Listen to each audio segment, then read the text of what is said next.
kung sino siya, ay napakarami po palang tinutulong. Pastor Kibuloy, number 53. Number 53 sa baluta.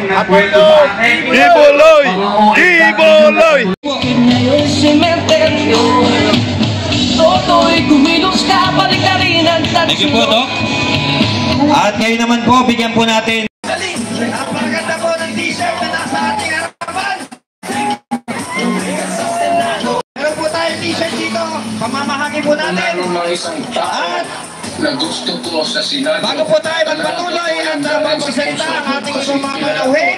At mahusay, magaling, wala nang iba, si Vic Rodriguez. Bigyan po natin ang pagkasenado. Meron po tayong ano muna, mag-introduction muna tayo. Ay, yung speaker po, yung speaker doon lang po, doon na lang po, nandun po, namimigay. Ay, doon kayo mamigay, oh. Doon na lang.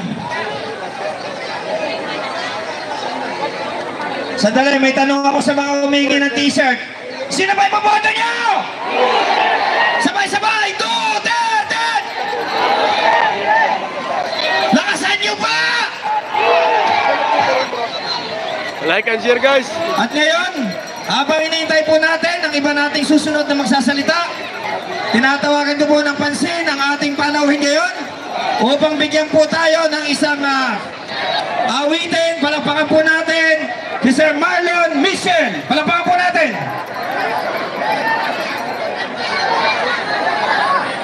Tol, pwede pawag saglit, Tol. Sige, Tol. Stand lang ako, Tol. Sige. Yan lang, Tol. Saglit lang po.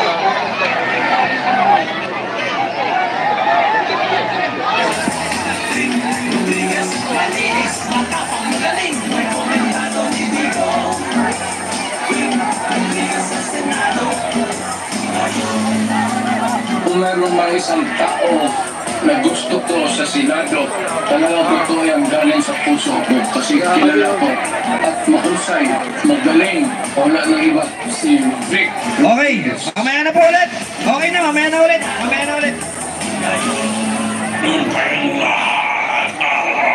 Mamaya na po ulit, doon na lang po. Nandun yung namimigay, nandun. Doon naman. Galing, rekomendado ni Dico. Rodriguez sa Senado. Kung meron mga isang tao Okay, si Sir Norman, nasa na po? talagang totoo Sir Norman. sa puso ko kasi kilala ko at mahusay, magaling, wala nang iba, si Vic Rodriguez. Rodriguez sa Senado. Rodriguez sa Senado. Rodriguez, malinis, matapang, magaling, rekomendado ni Dico. Rodriguez sa Senado. Kung meron mga isang tao na gusto ko Yung sa mga speaker po natin, talagang totoo yan galing sa puso ko kasi kilala ko at mahusay, magaling, wala nang iba, si Vic Rodriguez. Okay, palakpakan po natin. Sa bahay, inisip-isip ko yung pangalan ko, Mamata Richard Tesoro. Nga, Marites nga! Inborn Marites. Nasa birth certificate ko po ang Marites. Ang test po sa aking pangalan ay Tesoro. Ako po ay uncle ni Senator Bongo. Dahil ang pangalan talaga ni Senator Bongo ay Christopher Lawrence Tesoro ko. Ako po ay Richard Tesoro Mata. So, ang first cousin ko po ang kanyang, ang first cousin ko po ang mama niya. So, in a sense, parang uncle ako, pero di ba, parang kaedad lang kami. Pero hindi siya nagmamano sa akin kasi, ay, huwag kang magmano, di ba? Takanda tayo niyan, di ba? Pero sabay kaming lumaki. Antay ka sa saya ko, Sabi niya, masasayaw ba daw ako? Mamaya na. Unya na. Akin sa mga Bisaya din ay taas. Ayo! Daghan. Mabuhay ang mga Bisaya! Mayo. Si Kitty, gabi, ako yung pinapapunta ni Senator Bong. Tatawag yan. Asan ka? May lagnat si Kitty. So pupunta ako sa bahay ni Mayor Duterte. So hanggang lumaki si Kitty, pabalik-balik ako dyan sa bahay nila. So naging close po ako dyan sa kanila. Nanili naman dito sa amin. Ay dito nagpuprotesta.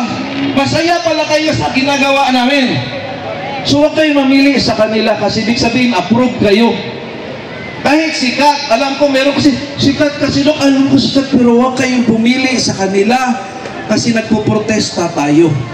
Hindi ito about sa sikat, about ito sa atin. Sa buhay nyo, sa buhay ng anak nyo. Ito yung chance na may makapasok na ng mga bago. Ito ang may chance. Kung gusto nyo may pagbabago, kailangan bumoto kayo ng bago. Dok, paano naman kayong mananalo? Eh, hindi naman sikat.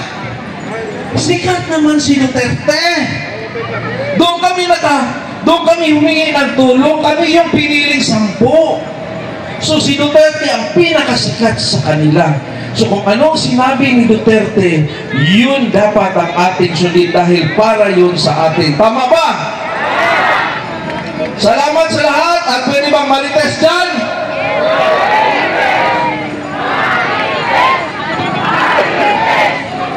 Salamat kayo. Mamisaya, maisog. Dalang salamat sa tanan. Maraming salamat po. Thank you, Father. Bago tumigil ang kampanya at maghahalalan na, pwede ko bang hilingin na hindi lamang po kayo boboto kung hindi mangampanya po kayo para sa senatorial candidates ng PDP Laban. Pwede ba? Dahil kung kayo po ay boboto lamang, kulang po tayo para tayo ay manalo sa halalan o kaya'y madali po nilang dayain itong resulta ng halalan. Pero kung ang isa sa atin na naririto ay makakakampanya ng 1,000 o kahit 500 o kahit 200, malaking bagay po yun. Kaya yun din po ang pakiusap ko sa ating mga overseas Filipino workers na nakaputo na, ay huwag muna silang titigil. Kailangan po nilang mangampanya sa kanilang mga kamag-anak, mga kaibigan na umaasa sa kanila dahil sa pinapadala nilang tunay na suporta para sa pamilya na ikampanya ang PDP Laban Team Duterte. Pwede ba yun? Mga maisog dito sa Manila, mga maisog dito sa Luzon, alam po ninyo, 50 days ago, na po ninyo akong isama. Dahil hindi naman po ako sikat, hindi ako artista, hindi ako entertainer, hindi rin po ako media, at hindi po ako kilala. Tama nyo na po ako, number 34, Raul Lambino, sa Senado. Pangatlo, na gusto kong ipaliwanag sa inyo. Ang seguridad ng bansa ay namimiligro sa 2 bagay. Una, palain tayo ng Panginoong Diyos. Nasa ating kamay ang kinabukasang maganda ng bayang Pilipinas. Muli, manalangin po tayo, nakakayanin po ni Tatay Digong ang kanilang ginawa sa kanya. Manalangin po tayo para sa buong kalayaan ng mamamayang Pilipino na naghihirap. Mabuhay ang PDP Laban! Mabuhay! Mabuhay ang Team Duterte! Mabuhay! Maraming salamat po sa inyo lahat. Muli, bansang maisog, palapakan natin number 34 sa Senado, Atty. Lambino!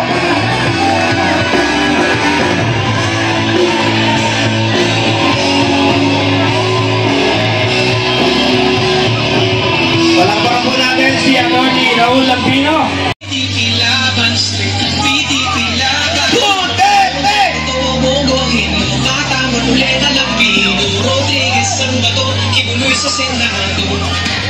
Tondo ko tumunggohin mo, katamang ulit ang Lambino Rodriguez ang bato, kibuloy sa Senado. PDP Laban Street, PDP Laban Street, PDP Laban Street, PDP Laban.